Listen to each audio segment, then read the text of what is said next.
Hi, I'm Andrew Armstrong and welcome to the back office. Today we have the Console des Jeux Sans Fil. You might have seen my playthrough video of this, and if you haven't, have a look in the description and watch that. Watch that maybe before this video or watch it after. It doesn't really matter the order.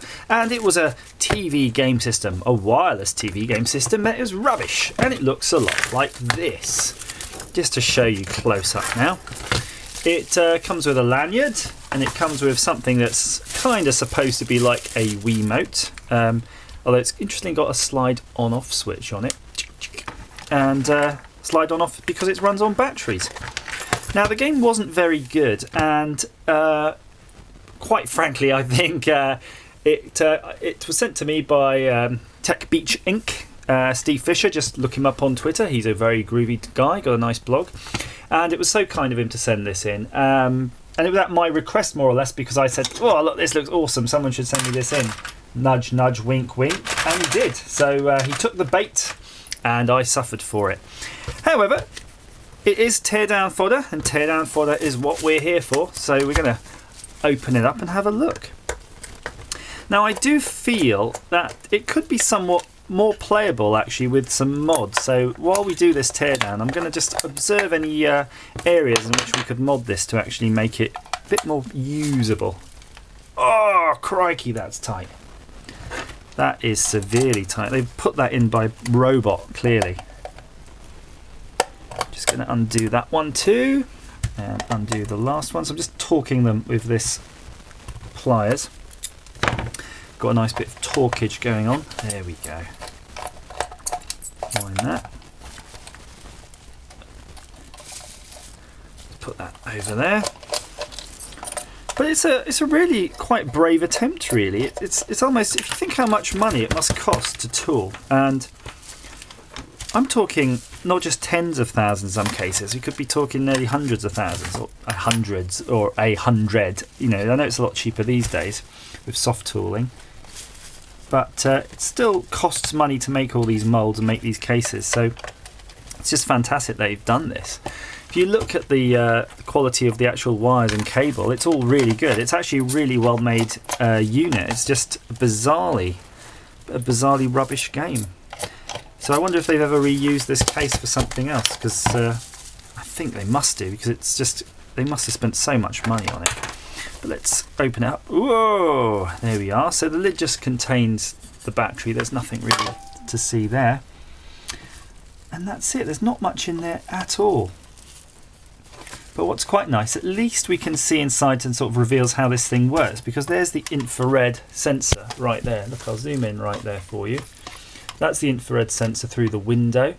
That's probably your, I'm going to guess this would be the CPU chip here. And this would be actually the games ROM chip. And look, there's a bodge jumper there connecting from here to here, which is pretty interesting. I don't know what that's for. This PCB just goes off to the two buttons. There's nothing really much to see on that. But we'll take the main PCB out. There might be something interesting on the back. I'm sure there must be some LEDs there.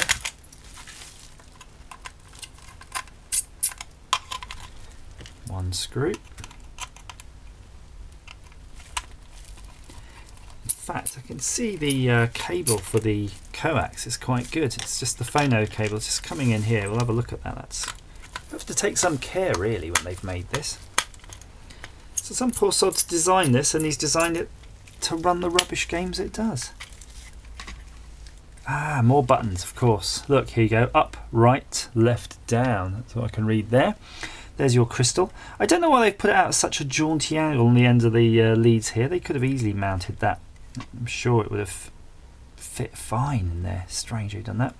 That's the LED that you see through the top. CN1. Connector 1. And here are those coax wires I was telling you about. And you can see the shield and the signal. Very nice, actually. It's not cheap. I say not cheap. They are still pretty cheap, but they're not the worst quality. How about that? Not the worst quality. And then everything else is just under the mysterious magic blobs.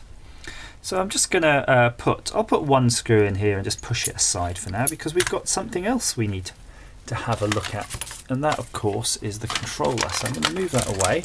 And there's our controller. Let's zoom out. Don't need that super close up there. Again, nicely made. Pretty good quality. Nice screwed battery box too. So if you are buying this for your kids, I mean, kids are just, they've no idea what they're playing. They'll probably just enjoy it. Ooh, a bit of crankage to get that out. Look at that, 2 AAAs. Serious battery edge going on in here. 1, 2, 3, 4, 5 screws. Belt and braces or what? It's a shame they just really didn't have the technology to do something better with. You know, they could have clearly housed something great, a 16-bit system in here. It's a shame it's not like a sort of wireless controller Mega Drive, and they would use wireless controls instead of this infrared system, because that would be a really nice case. I suspect that I'm going to grow bored of its games, which I kind of already have. And I'm going to turn it into a retro Pi system because it's very elegant, sits under your telly nicely. A whole Raspberry Pi would fit in there, no problem at all. So here's the controller. Interesting to say the least. It does have double infrared. I'm just going to try to convince the camera to focus on that. 2 infrared lenses there. That's particularly interesting. Then there's the PCB. Just a couple of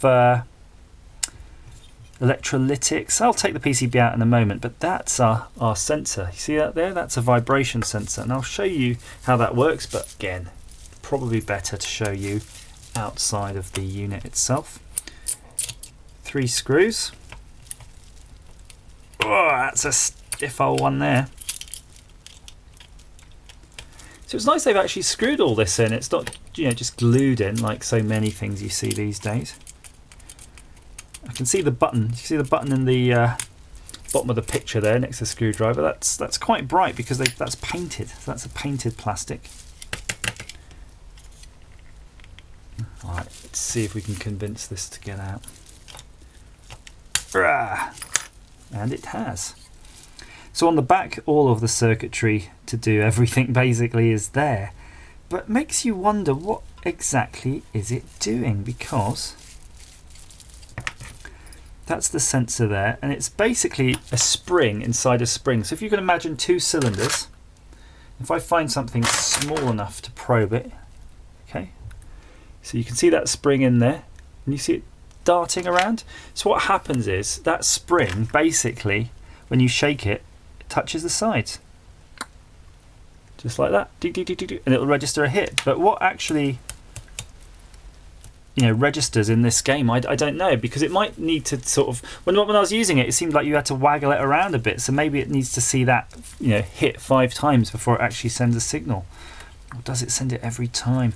Let's see if there's just a quick way I can test this right here, right now, right here, right now, right here, right now. Right, here's my super sophisticated way of testing it. You've got to make sure it's on first, and it is. You can see it's on because the red LED lit. You probably can't see that.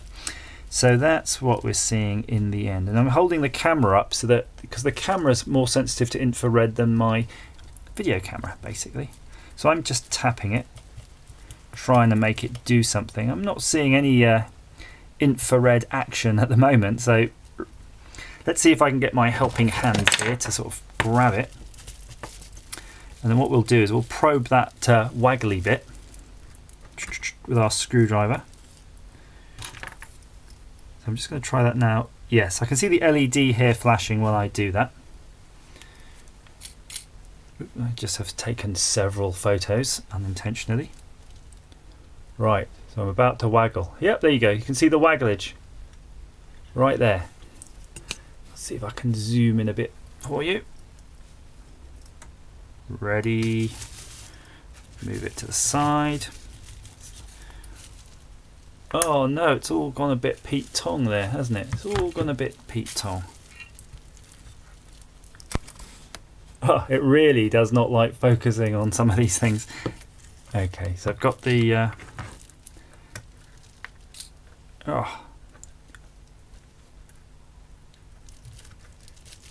there you go. So you can just about see that purple glow, right? So that's it. It seems that it needs quite the bang. See, I'm flicking it quite hard there. No, not doing it. So we've got options if we're going to mod this, really.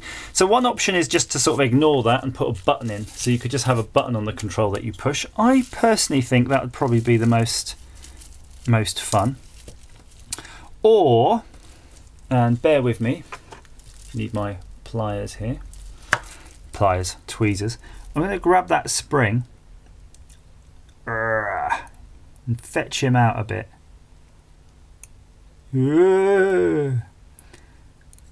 See it there? Catching that wiggly worm, trying to get back in. And then what I'm going to do, basically, once I get that out, I think I'll just put a bit of, try to just get something heavy on the end, like a little weight. But you've got to be really careful. It just doesn't need much, does it? There he is. So he's sticking out now. In fact, that's probably out more than you want. Let's see if that works. So I'm going to flick it. I'm sure when it touches the side, the red LED flashes. It does indeed. Hard to tell though. It really is hard to tell, isn't it?